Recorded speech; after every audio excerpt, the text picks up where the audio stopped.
Good morning, and thank you all for joining me here this morning. Today we released our 2019-2020 first quarter actuals, which is our first quarter fiscal update.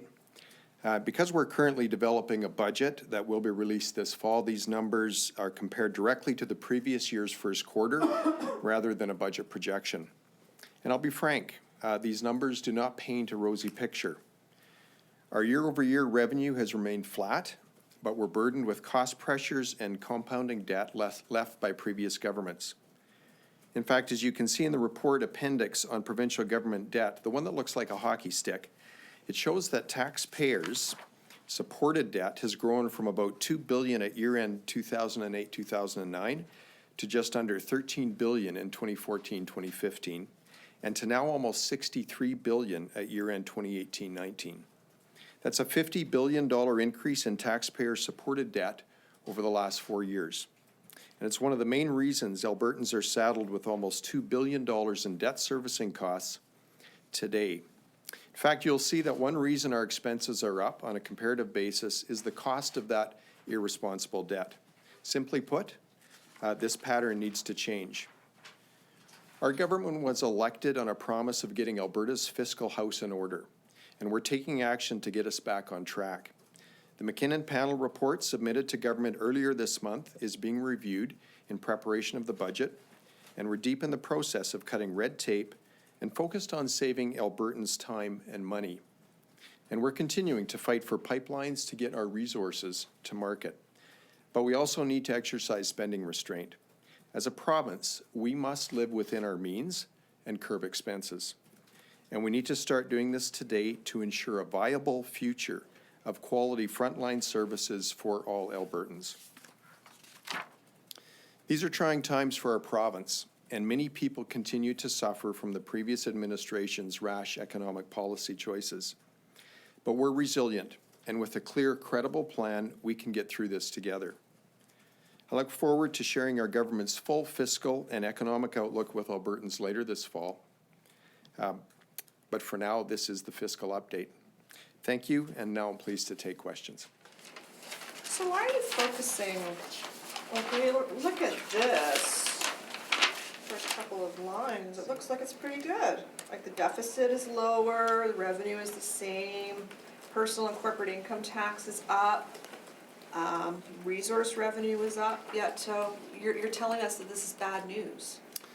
And here's the reason why this is a difficult report. Revenues are flat and operating expenditures are up. You'll notice in the report that capital grant spending is down significantly, and that's largely a timing issue. In July, our capital grant spending largely caught up to the previous year's first quarter. So basically, from my perspective, we have flat revenues, we have increasing expenses, all on a trajectory that the previous government put us on that would reach $100 billion in debt in the very not too distant future. And so I think that's our point today, that we really need to change the trajectory that we're on. Now, a cynic might say that you're downplaying the good news and upplaying the bad news because you're setting the table for cuts this fall. Well, how would you respond to that?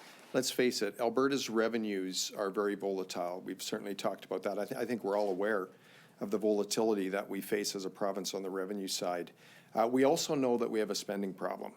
So given our revenue volatility that we basically live with year over year, these flat revenues I don't think can be counted on. And in fact, obviously we're going to look to grow our economy and increase revenues in the future. But what we really want to do is focus on what we can manage today and ensure that we're spending responsibly on behalf of Albertans. But you could also look to something like a provincial sales tax, which would certainly manage revenue a little bit more and make it less volatile. You know, we committed to Albertans during the election campaign that we would not raise taxes. We will follow through on that commitment. And again, we know that Alberta spends a significant amount of money per capita, a higher amount of money relative to other provinces. We also committed to Albertans that we were going to create a very competitive business environment, grow our economy, create job opportunities, and eventually that increased economic activity we know will lead to increased government revenues as well. That's certainly part of our long-term plan. in order to achieve balance. How scared should Albertans be about the impending cuts? Sorry? How scared should Albertans be about the impending cuts? I don't think Albertans should be scared at all. We've committed to ensure that we're delivering high-quality services to Albertans, services that Albertans need, at the same time being fiscally responsible and delivering them in a very responsible way.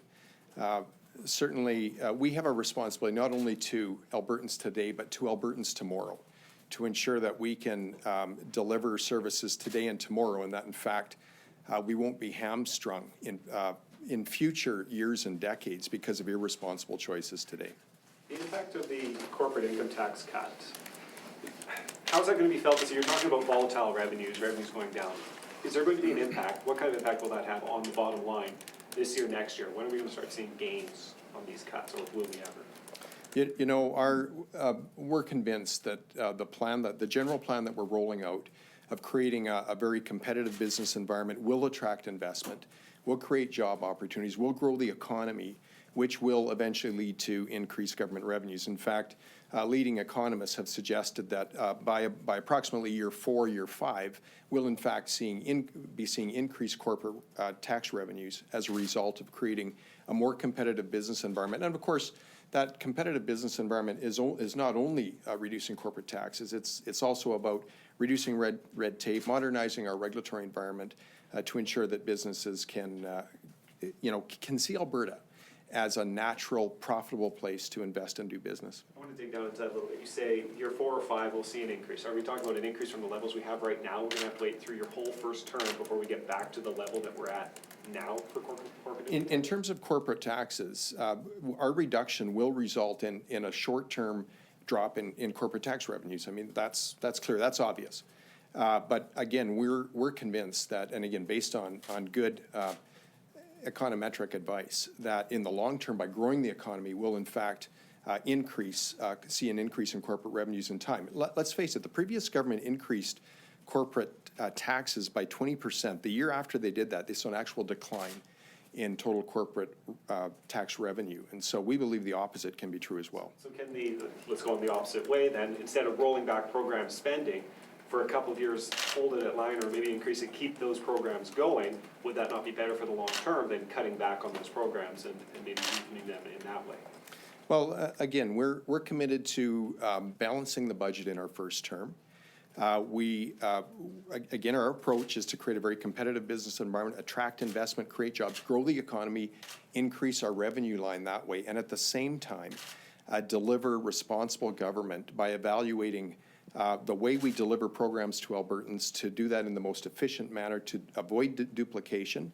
And we believe that in order to balance the budget, there will need to be restraint. Minister, what level of debt are you comfortable with in terms of what the province should have? Firstly, I believe that we should be balancing the budget annually. I think that's the first step. We need to ensure that we're not falling behind year over year over year. And you know what? It's cliche that we're spending the next generation's programs today. The fact is, it's real. And we simply know that Albertans don't want to live beyond their means today and lay that burden on future generations. And where do you think Alberta should sit in the whole, when compared to other provinces or territories in terms of debt? Should we be leading, right in the middle? Is there a level that you're looking at, or does that even factor into this? Ideally, we get to balance. We balance our budget in our first term, and then we look at paying down our debt. Let's face it, debt costs result in paying interest to foreign bankers and bondholders. Those interests, those debt service payments can be used on programs for Albertans, and that's our goal. That's where we want to get to. You didn't actually answer that question though. What level of debt are you comfortable with? Is it 0? Is it 100 million? Again, firstly, we need to balance the budget annually. That's our first step. And then work towards paying off Alberta's debt. I'm most comfortable with balancing the budget and then working to actually decline our accumulated debt, which will free up program spending room for Alberta programs. What's Alberta's current debt to GDP ratio? You know, I don't have that number in front of me today. think Can we'll we get that go, from your staff? Yeah, we certainly can. We can provide it. Thank you. we'll go to the phones because there's just a few people waiting and then we can come back to the room. Operator, can you put through the first caller, please? Our first question comes from Jane Keller of the Globe and Mail. Your line is open. Back to the corporate tax cuts. I know when the Premier first announced this before the election in March, the impact was going to be sort of net positive almost immediately in the chart that was handed out when this was announced. Now you're saying year 4, year 5 will be when we'll start to see more income coming in than we've lost from these cuts. Can you explain that? Why has the situation gotten that much worse in terms of projecting the impact of these corporate tax cuts? I don't think the situation has materially deteriorated. The reality is, when we move corporate tax rates from 12 to 8%, there will be a decline in revenue. Overall, it will lead to increased investment. It will lead to increased job opportunities and greater economic activity overall. That greater economic activity will have spin-off with other government revenues, such as personal income taxes. And so there will be an immediate impact on that revenue line. The actual corporate tax revenue line, it will be a little more delayed. But again, economists have basically provided us the advice that it will not be a long time, and we'll start to see actually increased corporate tax revenues. So even in the UCP platform, by year 4, we're still $1 billion behind in terms of corporate tax revenue. So in a time when you're talking about austerity and keeping the rein on spending and difficult choices, how do you explain that to Albertans? That we're going to be taking in as much as $1 billion less even after 4 years because of this cut. But in the meantime, we want you to sort of deal with these sacrifices that we're going to be doing in the budget. During our election campaign, we were clear with Albertans. Our plan to balance the budget was to be responsible on the spending side and to create the most competitive business environment that will attract investment. We were clear with Albertans on the corporate tax cut at that point in time. We think that's one piece, certainly an integral piece of our overall plan to improve our competitiveness and attract investment. We think that in the long term, that is the responsible way to manage our finances here in Alberta. Perfect. We'll go to another caller. Operator, can you put through the next call? Our next question comes from Kevin Orland of Bloomberg. Your line is open. Hello, Minister. Can you please give us some color on what you're finding in that McKinnon report and what your progress is as you're working through it and when a budget may be released? Sure, good.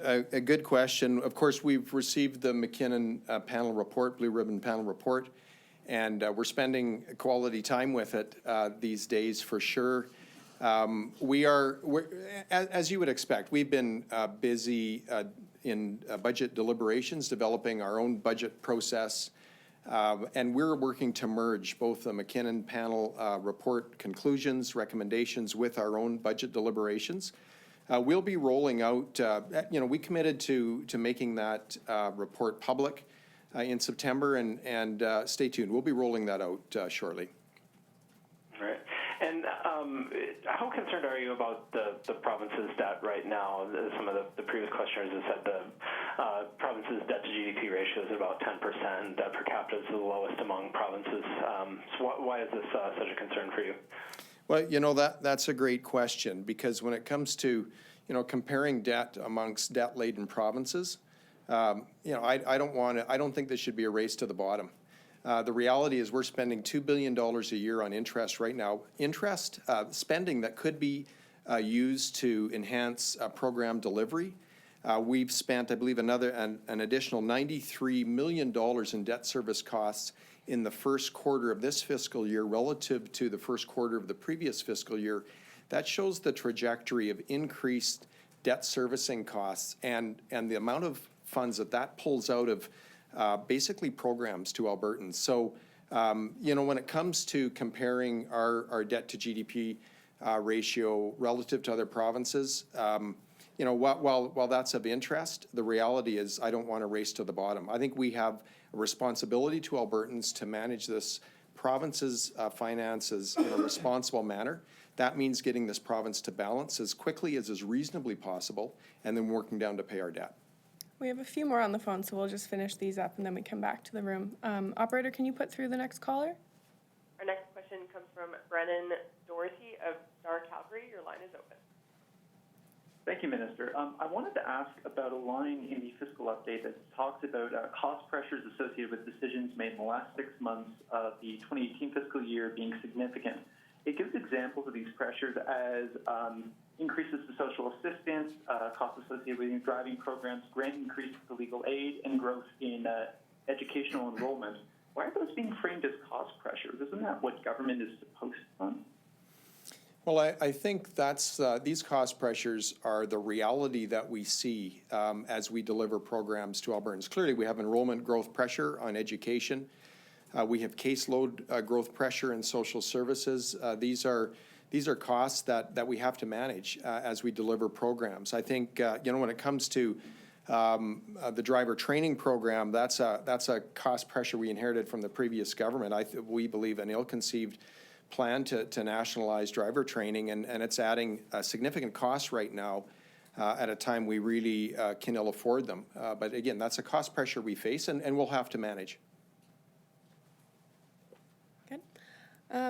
Operator, can you just put through the final caller, please? The next question comes from Chris Barco of the Calgary Herald. Your line is open. Hi, Minister. I wonder how you would describe the state of the provincial economy right now. Is it getting better? Is it eroding? What is your expectations and the department's expectations for 2020? And how would the oil curtailment play on that? Well, there's a lot in that question, and it's a good question. However, I mean, today we're really looking at the first quarter fiscal results. I'll say this, I mean, the reality is we know globally, the global economy has some challenges today that impacts our economy as a province. There's no doubt about that. We're well aware of those challenges. One thing we will be pleased to do, and that is update our revenue forecasts with all of you at budget time, and we'll be pleased to do that. So really, relative to future projections on the revenue side, I think I'm not going to comment on that other than, again, we're aware of the challenges globally. They do impact Alberta's economy, as we all know. What we're looking to do here as we present a budget this fall is to ensure that we're controlling and managing those factors that we can manage.